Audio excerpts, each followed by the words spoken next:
Hey guys, it's Allison and Jenny from the MFRC deployment team. This week on our episode of Cooking on the Fly, we're going to be doing something a little bit different. We're going to do two recipes today. So up first, we're going to do zucchini brownies, and yes, they are amazing.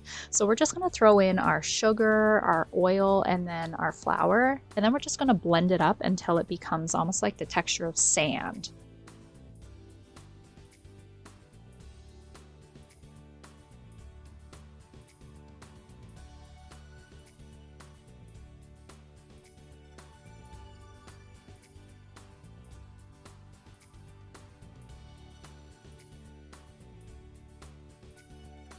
Next, we're going to add in our cocoa and then our zucchini and then blend that up.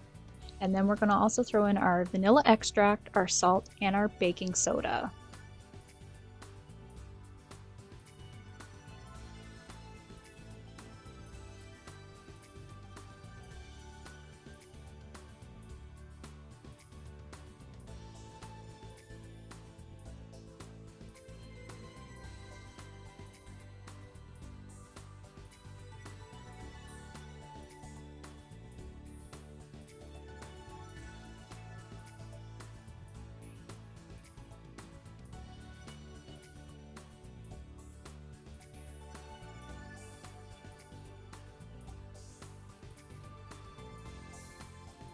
You'll notice it's a little bit dry, so at this point I just added in a little bit of water, and water is my best friend when it comes to baking. If things are a little bit dry, I just add in a little bit of water and just to get that consistency that you need.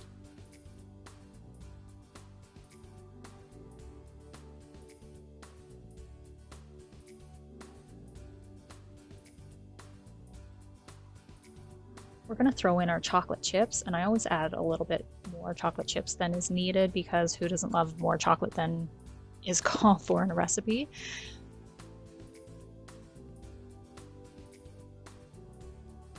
The good thing about this recipe is that it can be gluten-free if you use gluten-free flour. It can be lactose-free if you use the appropriate chocolate chips, and really you can cater to everybody's dietary needs with this one.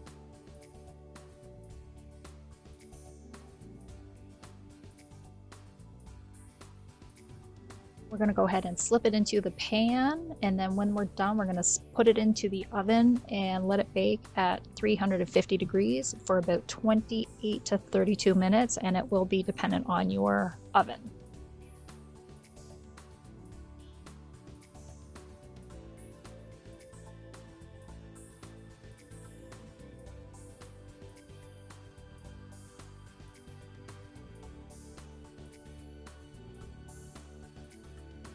For our main, we're going to be doing a quick, simple pasta. You can add any protein that you want to it and do different bases for it. We're going to stick with a butter base for this one, and we're just going to add in some Parmesan, some salt and pepper. I know sometimes it's challenging when we don't think that our kids are getting a balanced meal. So part of my Sunday prep is that I do up a veggie tray and a fruit tray. And I basically just cut up all my veggies for the week, and then it makes it easy to grab for lunches or meals. And then that way, if you don't like how your meal looks, you can just get the kids to grab a handful of vegetables with their favorite dip and go to town and eat it. And then I also do this with fruits, and it cuts down on my prep time for lunches, as well as it makes it easy for my daughter to just grab a healthy snack. You'll know that the brownies are ready when you can pull out the toothpick and it comes out clean. Dun, dun, dun. You can top this off with ice cream or fruit, and they're really good either hot or cold. Hi guys, I'm joined by Cindy, who is part of the Health and Wellness Team here at the MFRC. Cindy, if you want to go ahead and explain what your role is here. Okay, so I'm a family support worker on the Mental Health and Wellness Team.